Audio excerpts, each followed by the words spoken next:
저는 오늘 아침 여러분과 함께 태도라는 제목으로 은혜를 나누고자 합니다.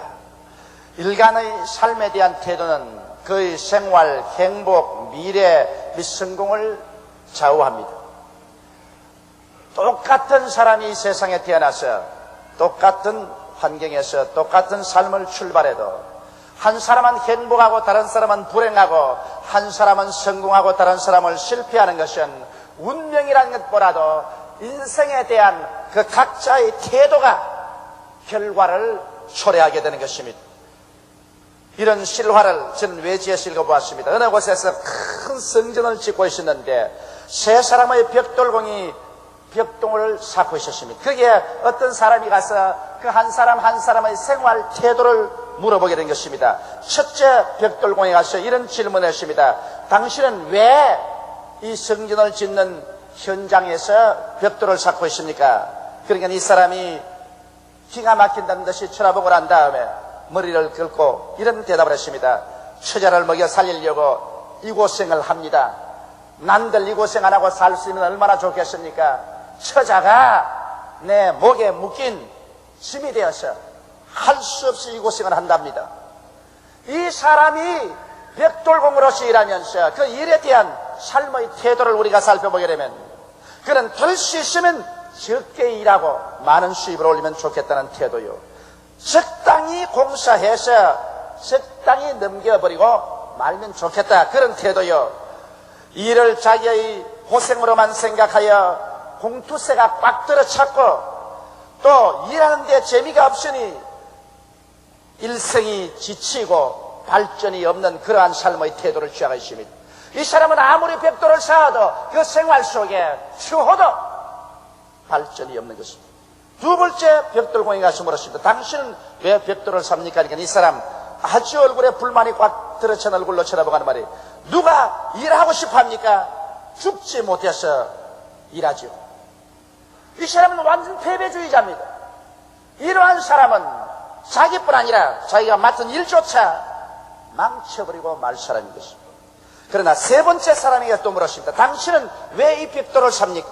이 사람 얼굴이 상기되어서 만면에 웃음을 가득히 채우고 쳐다보면서 이런 말합니다. 여보시오, 나는 지금 이 세계에서 가장 아름다운 성전을 짓고 있어요. 얼마나 아름답습니까? 이 일에 내가 참여해서 벽돌을 아름답게 쌓아올려 이 거대하고 아름다운 성전을 짓는다는 것 얼마나 큰 축복인지 모르겠습니다. 이 사람은 상기해 있고 이 사람은 흥분해 있었습니다. 이 사람은 자기의 일에 긍지를 느끼고 자랑을 느낍니다. 나는 훌륭한 벽돌공이다. 이렇게 훌륭한 성전에 아름다운 솜씨로 벽돌을 쌓으려니 이 얼마나 자랑스러운 일을 내가 하고 있지 않은가. 자기의 일에 대한 긍지를 느낍니다. 이 사람은 꿈이 있습니다. 자기는 벽돌공으로 벽돌을 쌓지만은 자기 마음의 꿈은 세계에서 가장 아름다운 성전을 짓고 있다는 꿈을 가지고 있었습니다. 그러므로 이 사람은 열심히 일하고 최선을 다하며 성취의 기쁨이 있고 행복하며 이 사람은 앞으로 발전이 있는 사람인 것입니다. 그러므로 우리들은 삶에 대하여 여러 가지 태도를 취할 수가 있습니다. 그 결과로 그 태도에 따라서 삶이 성공으로 가느냐 낭패와 실망으로 가느냐 갈림길을 우리가 만들게 되는 것입니다. 그러면 오늘 저는 여러분과 함께 우리가 이 세상에 살아가면서 어떠한 삶의 태도를 가지고 살아야 될 것이냐 이것을 깊이 생각해 보아야 되겠습니다. 여러분 한 사람 한 사람 이 땅에서 그저 무의미하게 내 마음의 감정대로만 살아간다면 그 사람은 실패하고 맙니다. 자기를 다스릴 줄 알아야 되는 것입니다. 성을 쳐서 빼앗는 사람보다 자기 마음을 다스리는 사람이 더 훌륭하다고 성경에는 말하고 있는 것입니다. 이러므로 오늘 이 시간 우리의 삶의 태도를 다스려가지고 우리의 인생을 살면서 가장 영광스럽고 성공되며 기쁨이 넘치는 이러한 삶을 살아야 되겠습니다. 모두 다 우리가 그렇게 살아갈 수가 있습니다. 우리는 운명과 소위 말하는 팔자의 희생제물이 아닌 것입니다. 배가 두 척이 바다에 두둥실 떠서 갑니다. 흰 돛대를 높이 올리고 풀어오는 바람 따라 펄럭이면서 가지만은 똑같은 바다 위에 똑같은 부는 바람 따라가는 두 배가 한 배 동으로 가고 다른 배 서로 갑니다. 바닷물이 그렇게 흘러서 그렇게 하는 것도 아니요, 바람이 그렇게 보내는 것도 아닌 것입니다. 도처의 방향에 따라서 흘러기는 도처를 따라 한 배 동을 하고 다른 데서로 갑니다.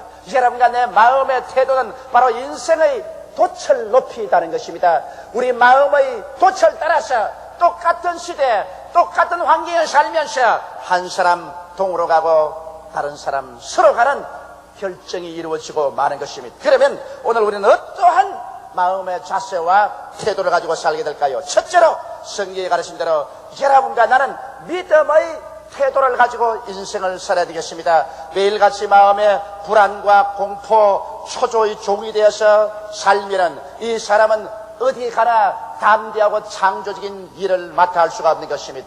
한 번은 회당장 야이로가 그 딸이 병들어서 죽게 되었으므로 예수께 나와서 무릎을 꿇어 많이 간증했습니다. 주여, 오셔서 내 딸 위에 손을 얹어 낫게 하소서.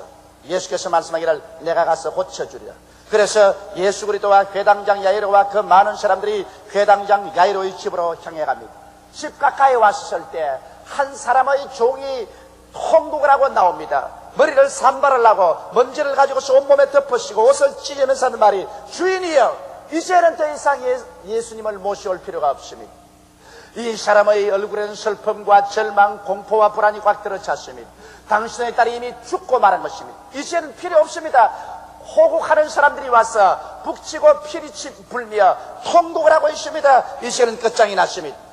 이 사람의 인생의 태도는 완전히 절망적인 태도입니다. 할 수 없다, 절망이다, 이제는 끝장이 났다는 것입니다. 그러나 예수님께서는 그 회당장 야이로를 보고 하신 말씀이 두려워 말고 믿기만 하라, 그렇게 말씀하십니다.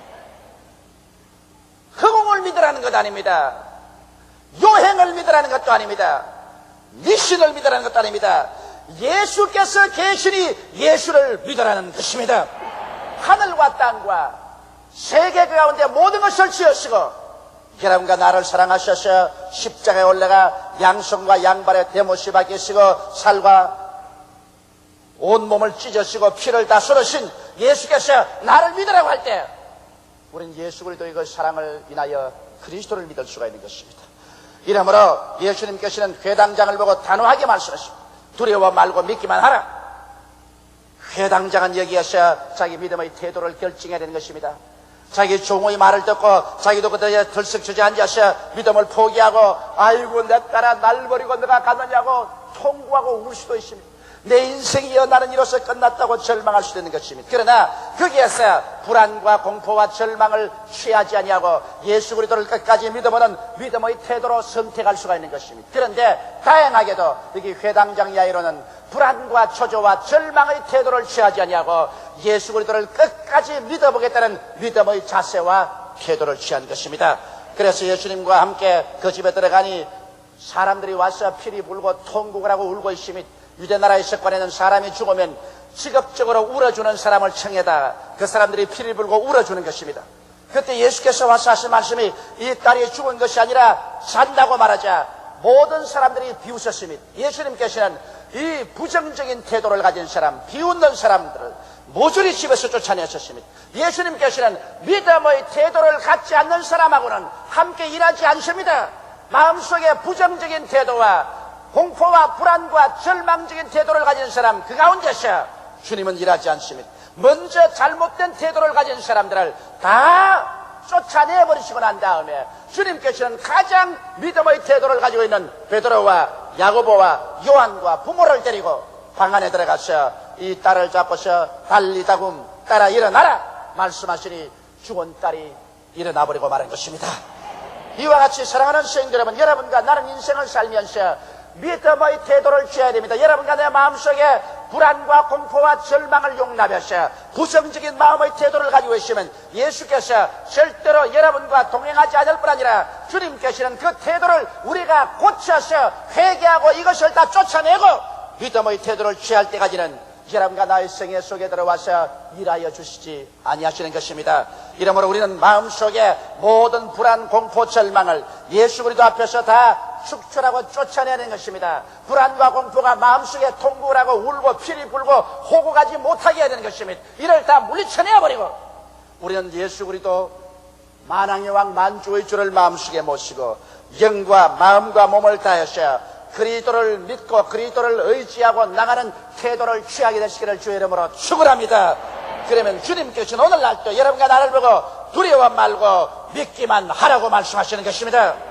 그뿐 아니라 우리는 범사에 감사하는 태도를 취해야 되는 것입니다. 항상 인생을 살면서 없는 것을 보고 불평하지 말고 있는 것을 보고 감사드려야 되는 것입니다. 이 세상에 없는 것은 얼마든지 찾아볼 수 있고 또 있는 것도 수없이 찾아볼 수 있는 것입니다. 저는 얼마 전에 홀트 고아원의 신체 장외자를 수용한 곳에 가서 크게 마음속에 충격을 느꼈습니다.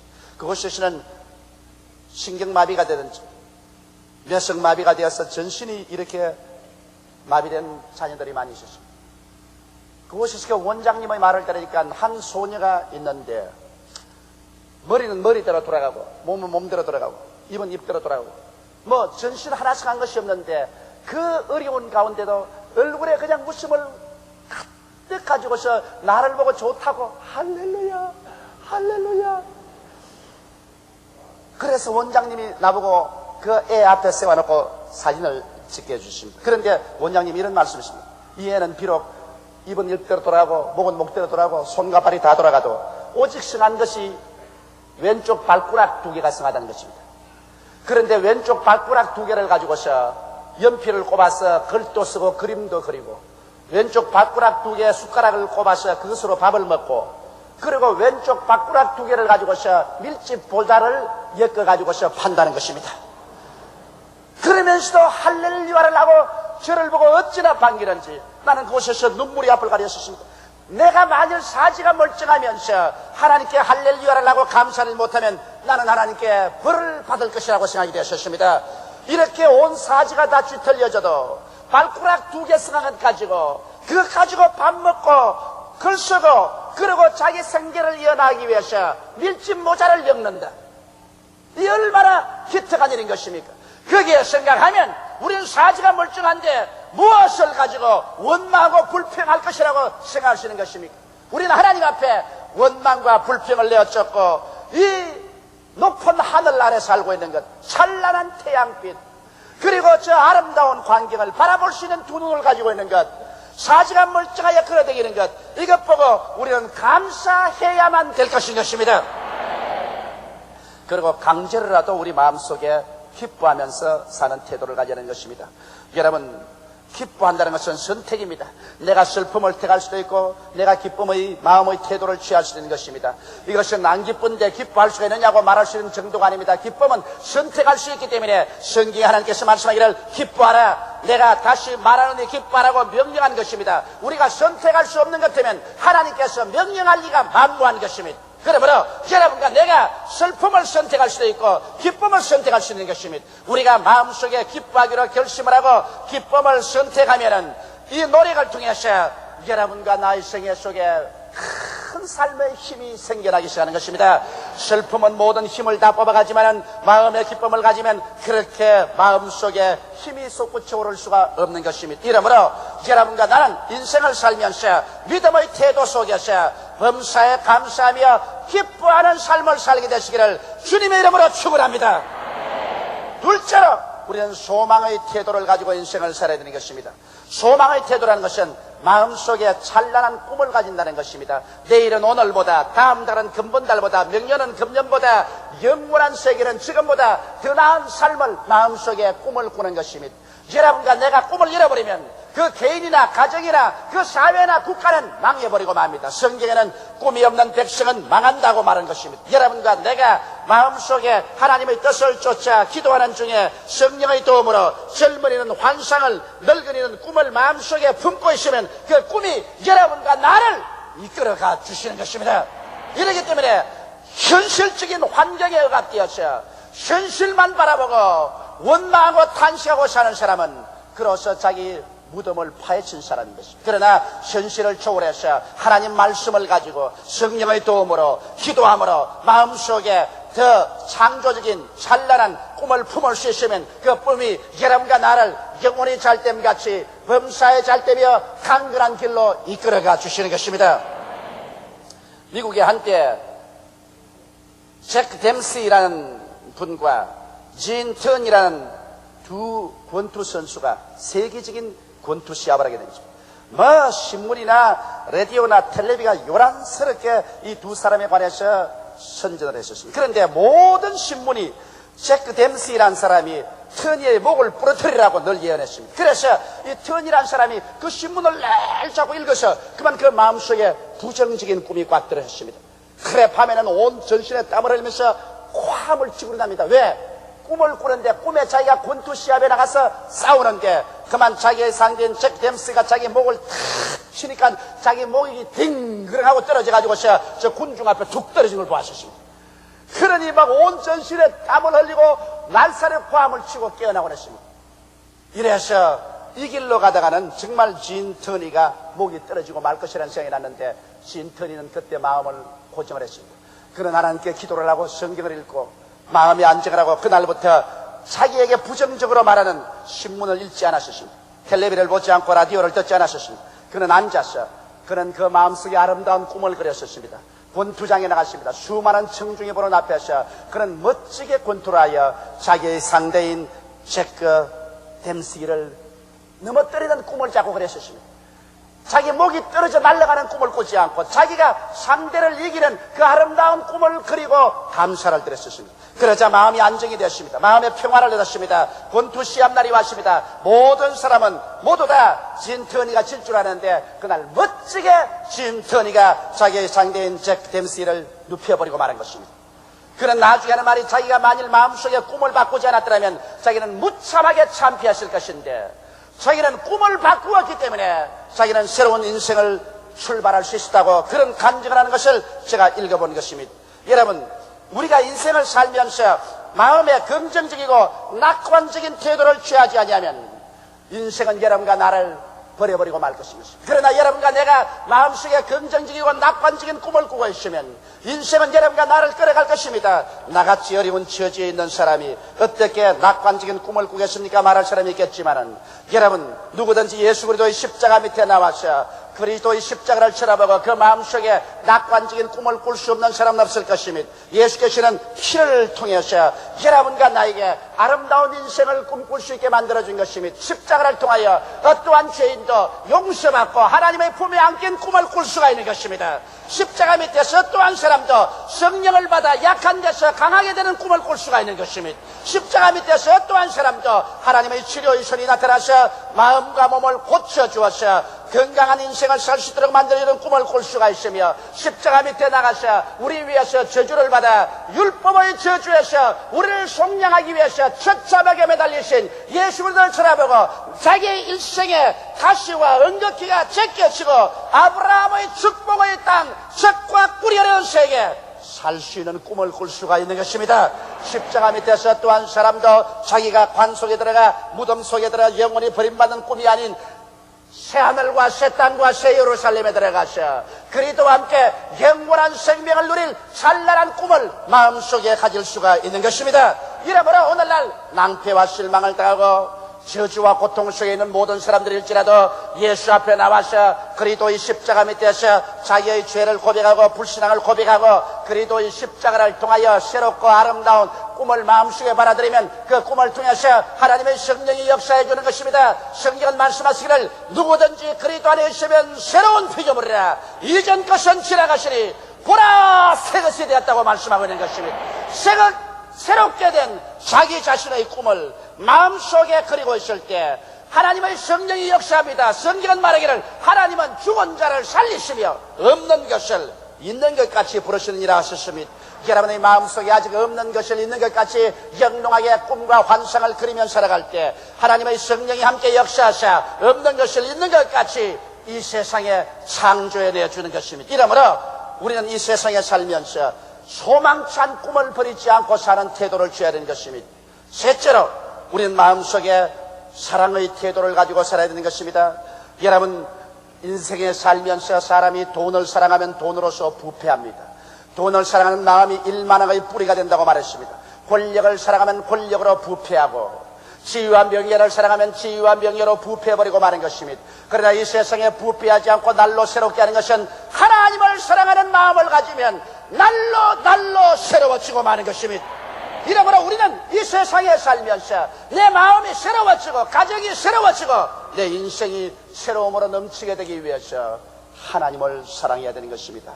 하나님을 사랑하고 나면은 모든 피조물이 다 아름다워 보이고 삶이 피곤치 않게 되는 것입니다. 예수 믿기 전에는 하늘이 무의미하고 저 아름다운 나무와 흐르는 물과 새소리와 바람, 이 모든 것이 무의미했었습니다. 그러나 여러분이 예수를 구주로 모시고 거듭나고 하나님을 사랑하게 되면 저 하늘이 얼마나 신기로운지, 저 나무 한 포기가 어떻게 그렇게 신기로운지, 흐르는 물이 그렇게 아름다울 수 있고 꽃이 그렇게 아름다울 수 없고 새소리가 그렇게 신기할 수가 없는 것입니다. 사람의 마음속에 이와 같이 하나님이 만드신 만물이 신기하고 아름답게 보이고 그렇게 하나님의 피조물을 보는 것이 재미가 있어 보이지 아니하면 그 인생은 벌써 하나님의 사랑에서 멀어진 사람인 것입니다. 모든 것이 지쳐버리고 낡아버리고 잿빛 인생으로 보이는 사람은 하나님의 사랑이 그 마음속에 떠나게 되버린 것입니다. 주의 사랑 비칠 때 기쁨 오네, 근심 걱정 물러가고 기쁨 오네. 하나님의 사랑이 내 마음속에 부음받으면 내 마음속에 그게 반해서 기쁨이 넘쳐나고 하나님이 지으신 만물이 그렇게 아름답게 보일 수가 없는 것입니다. 여러분께서 오늘 하나님을 사랑하고 예배를 드리고 밖에 나가서 저 아름다운 산천 초목을 한번 바라보십시오. 하나님이 지으신 세계가 그렇게 아름답고 신기할 수가 없고 그걸 보고 사는 재미가 얼마나 큰지 형언할 수가 없을 것입니다. 하나님을 사랑하는 사람이 비로소 자기를 사랑하게 되는 것입니다. 여러분, 수많은 사람들은 자기가 누군지 모르고 삽니다. 그래서 갑자기 늘 묻습니다. 내가 누군가? 나는 아버지가 시킨 대로 만든 인간이 아니겠는가? 어머니가 시킨 대로 만든 인간이 아닌가? 사회가 만들어놓은 그런 수합이가 아닌가? 내가 누군가? 내가 누군가? 자기를 진실로 발견하지 못한 사람은 자기도 사랑할 수 없습니다. 여러분, 자기를 어디에서 발견할 수 있습니까? 자기를 만드신 하나님 앞에 나오지 않고 자기가 어떤 분인지 어떻게 발견할 수 있는 것입니까? 우리를 만드신 하나님 앞에 나올 때 하나님께서는 우리가 하나님의 지음을 바라시나 죄악으로 타락해서 버림받은 인생인데 예수 그리스도의 십자가의 보배로운 피를 통해서 우리를 씻어주시고 성령으로 거듭나서 하나님의 형상과 모양대로 지음받아 하나님의 사랑을 받는 사람이 되고 장차 부활해서 온 우주를 상속으로 받을 수 있는 하나님의 귀여운 후사가 된다는 것을 알게 될 때 비로소 자기가 그리스도 안에서 어떠한 사람인가를 알게 되는 것입니다. 하나님께 용납받은 사람, 용서받은 사람, 사랑받은 사람, 그리고 영생을 얻은 사람, 그리고 그리스도와 함께 온 우주를 상속으로 받을 사람, 자기의 운명을 분명히 깨닫게 되자 자기를 귀하게 여기게 되고 자기를 존경하게 되고 자기를 사랑하게 되는 것입니다. 그러므로 그리스도 안에서 자기를 찾은 사람만이 비로소 진실로 자기를 사랑하게 되는 것입니다. 사람은 자기가 미울 때 절망하고 자기를 사랑할 때 기뻐합니다. 자존심이 깨어질 때 사람은 짐승과 같이 되는 것입니다. 자존심이 살아날 때 사람은 귀하게 살 수 있는 것입니다. 이와 같이 하나님께서는 여러분과 나를 예수 안에서 우리를 찾아내게 하고 우리 스스로를 사랑하게 만들고 자존심을 가지고 인생을 큰 기쁨으로 살게 만들어주는 것입니다. 사랑의 태도는 우리의 일생을 기쁘게 만드는 것입니다. 거기에 부과되어서 우리는 이웃을 사랑하게 됩니다. 하나님을 사랑하고 자기를 사랑하는 사람은 타인을 사랑하게 됩니다. 왜냐하면 자기를 사랑하는 것만큼 이웃의 생명을 귀하게 여깁니다. 아내의 생명을, 자식의 생명을, 남편의 생명을, 이웃의 생명을 자기 사랑하는 만큼 자연적으로 사랑하게 되는 것입니다. 그래서 남을 헐뜯고 못 살게 구는 것이 아니라 타인을 살리고 성공시키고 행복하게 하려고 최선을 다하게 되고 이와 같은 노력이 서로 합쳐지면 산울림처럼 되어서 우리의 가정과 생활이 행복과 기쁨으로 넘치는 삶으로 변화되기 시작하는 것입니다. 여러분, 이 세상의 인생이 다 같이 살면서 그가 삶에 어떠한 태도를 취하는가, 이것으로 세상은 여러분에게 어떻게 반응을 하는가 결정이 되는 것입니다. 불안, 공포에 잡혀 부정적인 마음의 태도를 갖는다든지 언제나 삶의 어두움을 보고 탄식하며 절망하고 사람들과 대결하고 미워하는 마음의 태도를 가지면 그 사람은 어디 가나 실패합니다. 그러나 믿음과 소망과 사랑의 밝은 태도를 가지고 인생을 대면할 때 인생도 우리를 향하여 활짝 웃는 웃음으로 두 손을 내어밀고 여러분과 나를 품어주시는 것입니다. 그러므로 오늘 이 시간에 우리 하나님 앞에서 내가 지금까지 살아오면서 어떻게 잘못된 태도를 가지고 살아왔는가를 생각하고 우리 깊이 통회하고 잡아가고 그리도 십자가 앞에서 믿음의 태도, 소망의 태도, 사랑의 태도를 얻어서 새로운 인생을 출발하게 되시기를 주님의 이름으로 축원합니다. 다 같이 오겠으며 기도드리겠습니다. 사랑이 많으시고 거룩하신 아버지 하나님, 우리의 잘못된 태도 때문에 우리 자신뿐 아니라 온 가족이 희생되는 일이 얼마나 많습니다. 찬란한 태양처럼 밝은 태도를 취해서 온 가정이 행복이 꽉 들어찰 수 있는데도 불구하고 가정이나 주부가 어둡고 캄캄한 태도를 취함으로 온 가정이 우울과 절망으로 꽉 들어차는 일이 얼마나 많습니다. 우리의 사회가 잘못된 태도를 가진 몇 사람의 부정적이고 파괴적인 행동 때문에 온 집단이 다 슬픔으로 꽉 들어차고 파괴되게 된 때가 얼마나 많습니까? 우리 하나님 아버지여, 오늘 원하와 기도하오니 하나님 앞에서 십자가 밑에서 우리 잘못된 태도를 낡은 옷 벗어버리듯이 다 벗어버리고 버리게 도와주시옵시고, 믿음, 소망, 사랑의 태도를 받아 입게 되게 도와주시옵시고, 인생을 참으로 밝고 맑고 환하고 창조적이고 건설적으로 살아갈 수 있도록 도와주시옵소서. 예수님 이름 받들어 기도드리옵나이다. 아멘.